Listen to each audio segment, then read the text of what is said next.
Halo guys, welcome back to my channel. Kali ini gue datang dengan video terbaru.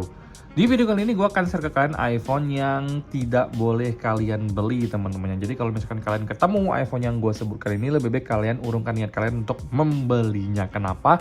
Karena akan ada beberapa hal yang gue share berdasarkan pengalaman pribadi gue, teman-temannya.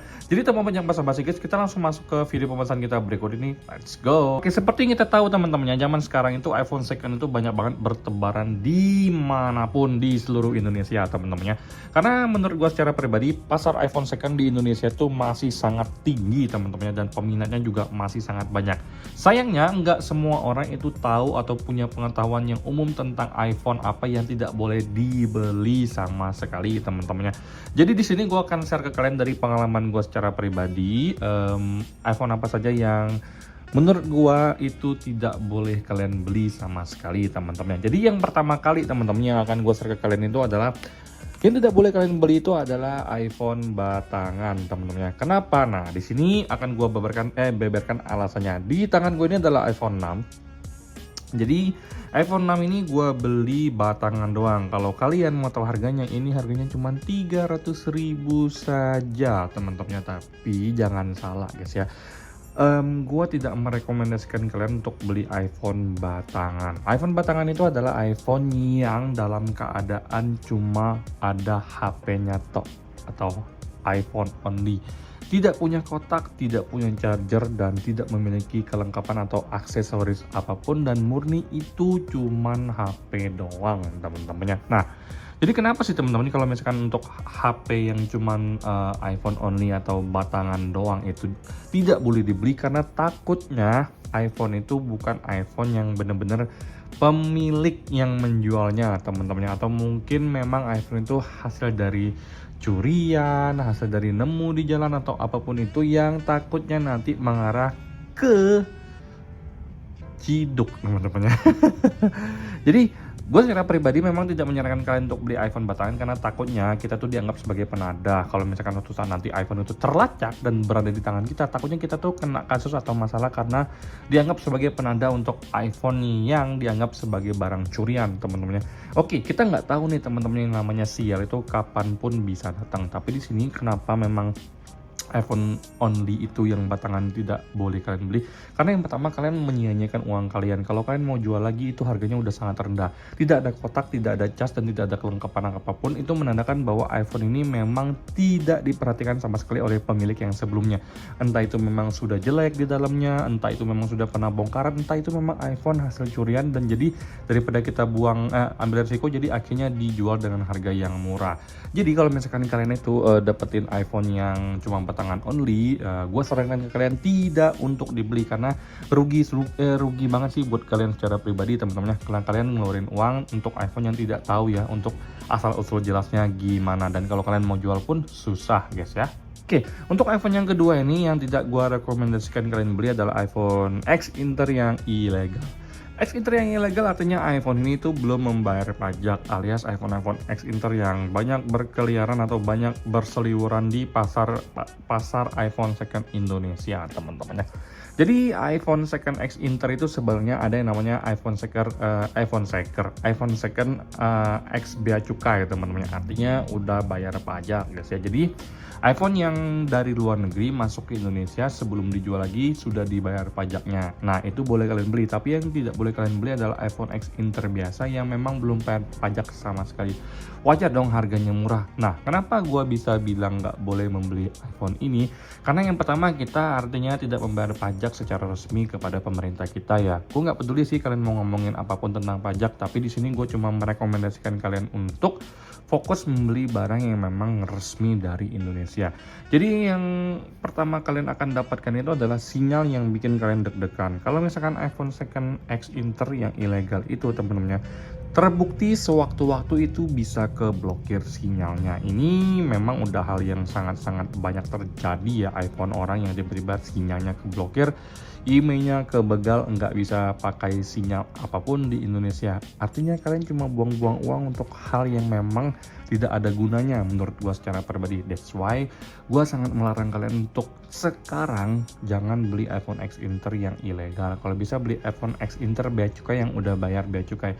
Contohnya iPhone 12 mini gua ini. Sebelumnya gua tuh memang beli X Inter, tapi akhirnya gua bayar di bea cukai pajaknya. Ternyata gua dapat pemotongan 500 USD dari pemerintah kita gratis.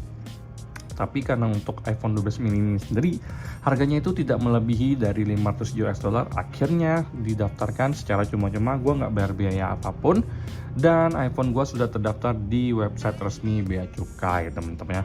Jadi gue tekankan sekali lagi ke kalian, jangan tergiur untuk harga yang murah karena suatu saat nanti iPhone kalian tuh akan terblokir sinyalnya. Jadi mulai sekarang jangan beli iPhone second X Inter.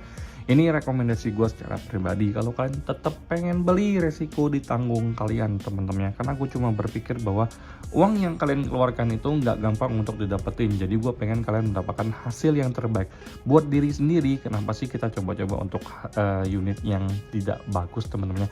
Buat diri sendiri kan harusnya kita beli unit yang terbaik, teman-teman ya. Oke, dan yang terakhir tidak boleh kalian beli itu adalah iPhone bypassan, teman-teman ya. Nah, jadi di sini iPhone bypass itu adalah iPhone yang sebenarnya itu ke lock tapi di bypass agar tetap bisa masuk ke menu utama dan bisa digunakan, teman-temannya. Kalau misalkan kalian belum pernah dengar, ada yang namanya bypass seluler. Artinya kalian bebas menggunakan seluler data, entah itu kartu apapun, tapi kalian tidak boleh reset ataupun tidak boleh untuk upgrade iOS-nya, teman-teman. Jadi misalkan iPhone kalian itu bisa update ke iOS 26 ini, tapi kadang kalian menggunakan iPhone bypassan, kalian nggak bisa update ke iOS yang terbaru. Kalian juga nggak boleh reset HP-nya. Jadi kalau misalkan ada masalah apapun, teman-temannya, iPhone kalian itu tidak boleh dalam keadaan reset pabrik karena dia akan nge-lock otomatis lagi. Jadi untuk iPhone bypass ini memang dijual dengan harga yang murah, tapi bagi gue secara pribadi tidak worth it. Kenapa? Rentan untuk memiliki kelemahan, teman-temannya, karena security update-nya itu benar-benar tidak dilindungi oleh Apple. Jadi dalam keadaan kebuka aja nih, teman-temannya, iPhone kita ini tidak ada pengamanannya sama sekali dan orang bebas untuk memasukkan virus-virus jahat, teman-teman. Ini analogi dari gue secara pribadi, teman-teman ya, berdasarkan pengalaman gue. Gue udah pernah pakai iPhone bypassan dan gue tahu itu benar-benar nggak nyaman dan riskan banget, apalagi kalau misalkan kalian itu suka dan aktif menggunakan banking di iPhone tersebut, di iPhone tersebut. Gue sarankan kalian jangan sama sekali beli iPhone bypassan, tentunya. Rentan kena virus, rentan kena hack, kemudian nggak bisa update iOS, security kita tuh bener-bener bolong dan memang buat apa sih kalian buang-buang uang untuk sebuah HP yang kualitasnya tidak bisa kalian gunakan dengan maksimal 100%, teman-teman ya. Nah, jadi dari 3 iPhone ini gue udah bilang ke kalian jangan coba-coba kalian beli. Karena apa? Karena gue takut kalian itu mengeluarkan uang secara cuma-cuma dan tidak mendapatkan hasil yang maksimal. Seumur hidup sekali bolehlah kita beli sesuatu yang sangat bagus untuk diri kita. Gue tahu guys, iPhone itu mahal, tapi kalian bisa nabung pelan-pelan beli yang resmi, teman-teman ya. Kalau misalkan kalian pengen beli yang second, bisa beli second yang XIMEI bea cukai seperti iPhone 12 mini gue ini, yang bisa dibuktikan dengan nota pendaftaran bea cukainya, atau misalkan kalian cek ke website bea cukai resmi sudah terdaftar cairnya, teman-teman ya. Kemudian kalian bisa beli iPhone resmi guys ya, karena menurut gue secara pribadi yang paling enak itu adalah iPhone resmi seperti iPhone 15 Pro gue ini, teman-teman ya. Gue tahu mahal, tapi gue nggak perlu pusing tentang sinyal, gue nggak perlu pusing tentang security update, gue nggak perlu pusing kalau misalkan HP-nya tiba-tiba mati dan harus dicas, dia nggak bakal ke-lock otomatis lagi karena iPhone-nya aman, pajaknya juga udah gue bayar, jadi semuanya tuh all in, udah beres, teman-teman ya. Jadi buat teman-teman nih yang lagi pengen beli iPhone dan tidak tahu menahu tentang iPhone atau belum memiliki pengetahuan yang banyak tentang iPhone, kalian tonton video kali ini dulu, baru kalian memutuskan untuk beli iPhone apa. Nanti akan gue bahas lebih lanjut lagi tipikal-tipikal iPhone apa lagi yang tidak boleh kalian beli, teman-teman. Tapi kalau untuk sekarang ini, gue akan share ke kalian 3 model iPhone ini dulu yang tidak boleh kalian beli. Yang pertama, seperti yang udah gue bilang, itu iPhone batangan. Itu gue bilang ke kalian kalau bisa jangan banget dibeli ya. pasti merugikan. Kedua, iPhone X Inter ilegal, jangan, takutnya keblokir. Dan yang ketiga adalah iPhone bypassan. Percuma, kalian nggak bisa menikmati iPhone itu 100% maksimal. Kalau misalkan kalian tetap ngotot ingin membeli iPhone yang gue sebutkan, resiko ditanggung sendiri teman-temannya. Oke, sekian mungkin video gue kali ini teman-temannya. Semoga video ini memberikan kalian sedikit gambaran bahwa uang yang kalian keluarkan itu harus sepadan dengan apa yang akan kalian dapatkan. Karena kalian kerja kan mati-matian guys, keringat, capek, patah tulang kalian kerja guys ya. Banting tulang terus. Oke teman-temannya, sampai jumpa di video selanjutnya. Semoga kalian semua dalam keadaan sehat. Bye bye guys.